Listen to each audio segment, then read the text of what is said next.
Operation Sindoor. இந்த போர் நடவடிக்கையை ஒரு ராஜ்ஜிய தந்திரமாக பாகிஸ்தான் தொடர்ந்து பயன்படுத்திகிட்டே வந்துகிட்டே இருக்குது. பூஞ்ச், ஊரி, பதான்கோட், பதிண்டா இந்த 4 இடத்துல பாகிஸ்தானிகள் நம்ம மேலே தாக்குதல் நடத்தியிருக்கிறாங்க. அப்பாவிகளை சுட்டாங்க. 9 நிலைகள் மேலே நாம் தாக்குதல் நடத்தணும். இராணுவ அமைப்பு எந்த விதத்திலும் தாக்குதலுக்கு உள்ளாகலை.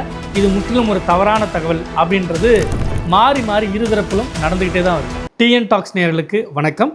நான் உங்கள் அரவிந்த்குமார். இந்தியா பாகிஸ்தான் இடையே போர் தொடங்கி 4 நாட்கள் ஆகிறது. இந்த சூழ்நிலையில் முப்படை தலைமை தளபதிகள் கூட பிரதமர் நரேந்திர மோடி இன்றைக்கி முக்கியமான ஒரு ஆலோசனை நடத்தியிருக்காரு. அதே போல் போர் நிலவரம் என்ன, களத்தில் என்ன நடக்கிறது அப்படின்ற தகவல்களை வெளியுறவுத்துறை அமைச்சகம் சார்பில் வெளியுறவுத்துறை செயலாளரும் 2 இராணுவ பெண் உயர் அதிகாரிகளும் சேர்ந்து வழக்கம் போல் செய்தியாளர்களை சந்திச்சிருக்காங்க. இதை தாண்டி ஜம்மு காஷ்மீர் மாநிலத்தில் இருக்கக்கூடிய அரசாங்கம் ஒரு முக்கியமான அறிவிப்பை வெளியிட்டிருக்கு. அதே போல் 4 மாநிலங்கள்லேயும் பல்வேறு விதமான கட்டுப்பாடுகள் நடைமுறைக்கு வந்திருக்கு. இது எல்லாத்தையும் தான் இன்றைய தின வீடியோவில் நம்ம பார்க்க இருக்கிறோம். வாங்க நிகழ்ச்சிக்குள்ளே போகலாம்.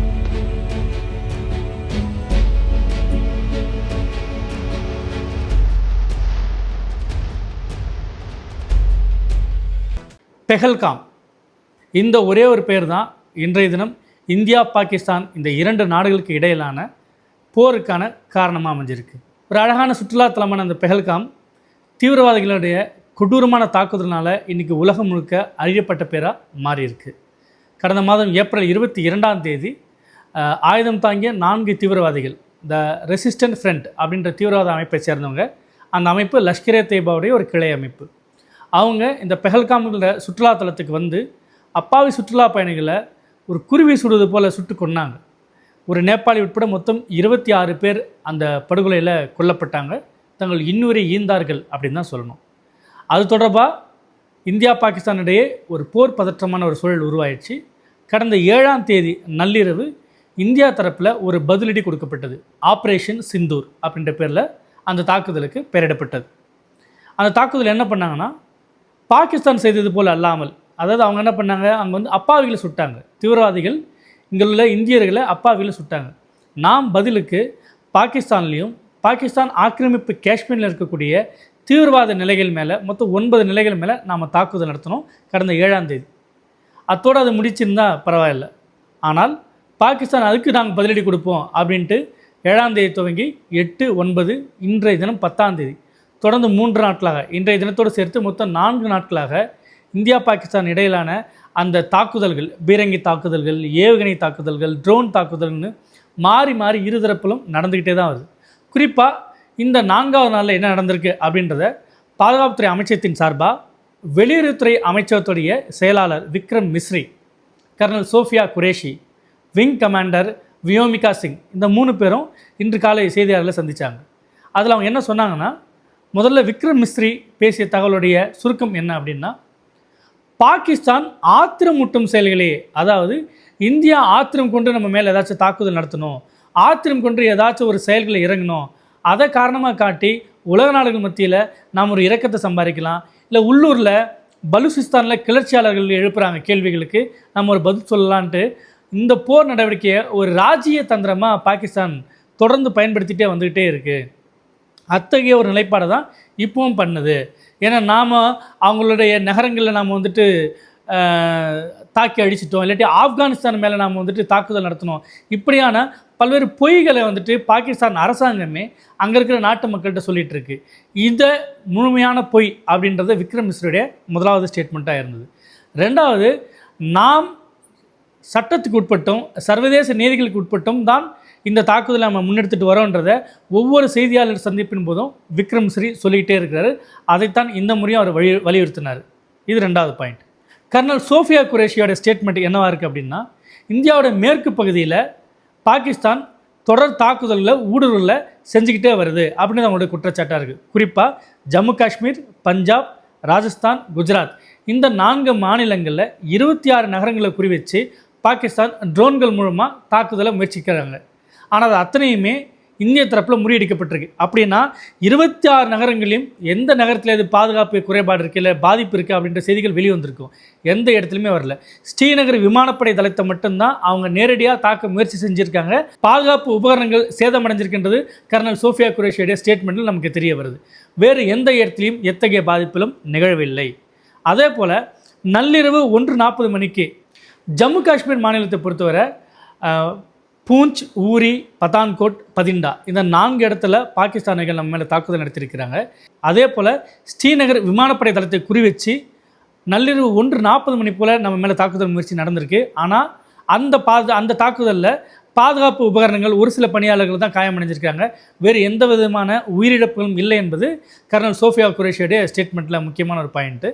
மேலும் பாகிஸ்தானுடைய உணவு கேந்திரமான கரியான் அண்ட் ஜலால்பூர் ஷெட்டா இந்த இடத்துல நாம் ஏற்கனவே தாக்குதல் நடத்தியிருக்கோம். இதை தாண்டி நேற்று நள்ளிரவு பாகிஸ்தான் நடத்திய தாக்குதலுக்கு பதிலடி கொடுக்கும் விதமாக ரபிகி, சக்லாலா, ரஹிம்யார் கான் இது போன்ற ஒரு முக்கியமான இடங்களில் பாகிஸ்தானுடைய இராணுவ நிலைகள், இந்த நான் சொன்னக்கூடிய இடங்கள் எல்லாமே பாகிஸ்தானுடைய மிலிட்ரி கேம்ப்ஸ் இருக்கக்கூடிய இடங்கள். இந்த இடங்களை குறிவைத்து மட்டும்தான் இந்தியா தரப்பில் தாக்குதல் நடத்தப்பட்டிருக்கு. அதில் அங்கே பலத்த சேதம் அடைஞ்சிருக்கு அப்படின்றது கர்னல் சோஃபியாவுடைய ஸ்டேட்மெண்ட்டோட இன்னொரு பகுதி. விங் கமாண்டர் வியோமிகா சிங்கோடைய கூற்றின்படி இந்தியா மேலே நாங்கள் தாக்குதல் நடத்திட்டோம். இந்தியாவோட S-400 அந்த அமைப்பை, அது வந்துட்டு ஒரு முக்கியமான ஒரு போர்க்கருவி, அந்த அமைப்பை நாங்கள் தகர்த்துட்டோம், சூரத்து இது மாதிரியான இடங்களில் நாங்கள் தாக்குதல் நடத்திட்டோன்ட்டு பாகிஸ்தான் ஊடகங்கள் அங்கே இருக்கக்கூடிய மக்கள்கிட்ட தொடர்ந்து தவறான விஷமத்தனமான பிரச்சாரங்களை செஞ்சுக்கிட்டே வருது. நம்முடைய S-400 இராணுவ அமைப்பு எந்த விதத்திலும் தாக்குதலுக்கு உள்ளாகலை, இது முற்றிலும் ஒரு தவறான தகவல் அப்படின்றது வியோமிகா சிங்கோட கூற்று. கூடவே நாம் துல்லியமான வெடிமருந்துகளோடு சென்று தாக்கக்கூடிய இராணுவ நிலைகளை தகர்க்கக்கூடிய தாக்குதல் தான் நம்ம நடத்திருக்கோம், அதில் வெற்றி அடைஞ்சிருக்கோன்னு சொல்கிறாங்க. இதுதான் பாதுகாப்புத்துறை அமைச்சகம் சார்பாக நமக்கு இந்தியர்களுக்கு நம் நாட்டு குடிமக்களுக்கு விடுக்கப்பட்டிருக்க செய்தி. இதன் மூலமாக நம்ம சுருக்கமாக என்ன புரிஞ்சிக்கலாம் அப்படின்னா, பாகிஸ்தான் நம்ம மேலே தாக்குதல் நடத்த முயற்சிக்கிறது இங்கே இருக்கிற விமானப்படை தளங்கள் மட்டும் இல்லாமல் குடியிருப்புகள் மேலேயும் அப்படின்றது உண்மை. நாம் அவங்க மேலே தாக்குதல் நடத்துறது அங்கே இருக்கக்கூடிய இராணுவ நிலைகள் மீதும் தீவிரவாத தாக்குதல் தான் நம்ம நடத்திட்டு இருக்கோம். இதுதான் ஒரு. இரண்டாவது, பாகிஸ்தான் சர்வதேச நாடுகளுடைய கவனத்தை ஈர்க்க ஆப்கானிஸ்தான் மேலே இந்தியா ஏவுகணைகள் வீசுது, தவறான திசையில் ஏவுகணைகள் வீசுது, இந்த மாதிரியான விஷம பிரச்சாரத்தை முன்னெடுக்குது. அதை நம்ம முறியடிச்சிருக்கோம் நம்மளுடைய அரசாங்கத்தின் சார்பாக. இதை பெஹல்காம் தாக்குதலுடைய முதல் பகுதியாக நம்ம பார்க்கலாம். இரண்டாவது பகுதியாக நம்ம என்ன பார்க்கலாம் அப்படின்னா, இன்றைக்கி நமது பிரதமர் நரேந்திர மோடி முப்படை தலைமை தளபதிகளை அழைச்சி ஒரு ஆலோசனை கூட்டம் போட்டிருக்காரு. அதாவது பாதுகாப்புத்துறை அமைச்சர் ராஜ்நாத் சிங், பாதுகாப்பு படைகளுடைய முப்படையினுடைய தலைமை தளபதியான அனில் சௌஹான், அதுக்கப்புறம் இராணுவ தளபதி, கடற்படை தளபதி, விமானப்படை தளபதி, இந்த 3 பேரையும் கூப்பிட்டு அவர் ஆலோசனை நடத்துகிறார். பாகிஸ்தான் தொடர்ச்சியாக தாக்குதல் நடத்திட்டு வருது. இதுக்கு நாம் எத்தகைய பதிலடியை கொடுக்கணும், நாம் என்ன மாதிரியான வியூகங்களை வகுக்கணும், அடுத்த கட்டமாக நம்மளுடைய மூவ் என்னவாக இருக்கும் அப்படின்றதான் இன்றைய தினம் முப்படை தலைமை தளபதிகள் கூட பிரதமர் நரேந்திர மோடி நடத்தின ஒரு ஆலோசனைன்னு பார்க்கலாம். கண்டிப்பாக ஏற்கனவே அவர் சவுதி அரேபியாவிலிருந்து பெஹல்காம் விஷயத்தை கேள்விப்பட்டு திரும்பின உடனே பாதுகாப்புக்கான அமைச்சரவை கூட்டத்தை கூட்டினார். அதன் பிறகு 7ஆம் தேதி பாகிஸ்தான் மேலே நள்ளிரவில் நாம் தாக்குதல் நடத்தியிருக்கோம். இந்த முறையும் நரேந்திர மோடி ஒரு ஆலோசனை கூட்டத்தை நடத்தியிருக்காரு. இது எத்தகைய தாக்குதலை ஏற்படுத்துன்றது இன்னும் ஓரிரு தினம்லாம் நம்ம தெரிஞ்சுக்கலாம் நான் நம்புகிறேன். பெஹல்காம் தாக்குதலுடைய இன்னொரு நீட்சியாக, அதாவது பாகிஸ்தான் அங்கேருந்து தாக்குதல் நடத்துனதுல ஸ்ரீநகரில் ஒரு 16 பேர் உயிரிழந்திருக்கிறதா அதிகாரப்பூர்வமாக தகவல் கிடைச்சிருக்கு. அந்த 16 பேருடைய குடும்பங்களுக்கு மாநில அரசு சார்பாக 10 லட்சம் ரூபாய் இழப்பீடு மாநில அரசு அறிவிச்சிருக்காங்க. இதை தாண்டி அங்கே காயம்பட்டவங்களுக்கு உடனடியாக மருத்துவ சிகிச்சை அளிப்பதற்கான ஏற்பாடுகளை மத்திய மாநில அரசுகள் இணைஞ்சு கூட்டாக செஞ்சிட்ருக்காங்க. இது ஒரு தகவல் நாம் பார்க்கலாம். இதே போல் ராஜஸ்தானுடைய எல்லையை ஒட்டி இருக்கக்கூடிய ஜெய்சால்மர் பகுதி, அது சுற்றுலாத்தலத்துக்கும் புகழ்பெற்ற ஒரு நகரம் தான். ஜெய்சால்மரில் ஊரடங்கு உத்தரவு பிறப்பிக்கப்பட்டிருக்கு. அதாவது பொதுமக்கள் ஒரு இடத்துல 10க்கும் மேற்பட்ட நபர்கள் கூடுவதோ இல்லை பேரணி நடத்துவதோ அதெல்லாம் வேண்டாம் அப்படின்ற மாதிரி என்ன சொல்லியிருக்காங்க.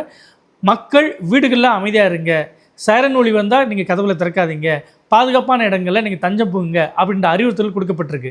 பார்மர் நகரத்திலும் இதே போன்ற ஒரு சிகப்பு எச்சரிக்கை விடுக்கப்பட்டிருக்கு. ஸோ ஜம்மு காஷ்மீர் மட்டும் இல்லை, இந்தியாவோட மேற்கு பகுதியில் இருக்கக்கூடிய பஞ்சாப், ராஜஸ்தானில் இருக்கிற முக்கிய நகரங்கள்லையும் வான்வழி தாக்குதல் நடத்தப்பட்டால் எத்தகைய முன்னெச்சரிக்கையோடு இருக்கணும் அப்படின்றதுக்கான முன் தற்காப்பு நடவடிக்கைகளை மத்திய அரசு அறிவுறுத்தின்படி மாநில அரசுகள் எடுக்க ஆரம்பிச்சிருக்காங்க. அப்படின்னா போர் இன்னும் அடுத்த கட்டத்தை நோக்கி வேகமாக நகருது அப்படின்னு நம்மளால் புரிஞ்சிக்க முடியுது. பெஹல்காம் தாக்குதலில் இருதரப்பிலும் இத்தகைய அதி தீவிரமான ஒரு போர் நடைபெற்று கொண்டிருக்கிற சூழலில் இந்திய படலத்தில் ஒரு மலினமான ஒரு செயல் அப்படின்ற வார்த்தையை தான் நான் பதிவு பண்ண விரும்புகிறேன். அதாவது இந்தியா பாகிஸ்தான் மேலே தொடுத்த அந்த தாக்குதலுக்கு ஆப்ரேஷன் சிந்தூர் அப்படின்னு பெயர் சூட்டியிருந்தாங்க. அதுக்கு பல்வேறு காரணங்கள் இருக்குது.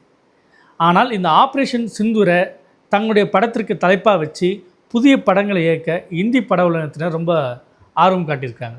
இதற்காக அங்கே இருக்கக்கூடிய தயாரிப்பாளர் சங்கத்தில் போய் ஆப்ரேஷன் சிந்தூர், சிந்தூர் த ரிவெஞ்ச் அப்படின்ற மாதிரியான பல்வேறு சிந்தூர் ஆப்ரேஷன் அப்படின்ற சொற்கள் இடம்பெறக்கூடிய வகையில் 30க்கும் மேற்பட்ட இயக்குநர்கள் வந்துட்டு தயாரிப்பு நிறுவனம் வந்துட்டு இந்த படங்களை தயாரிக்கிறதுக்கான வேலைகளில் பூர்வாங்க பணிகளை துவக்கியிருக்கிறாங்க.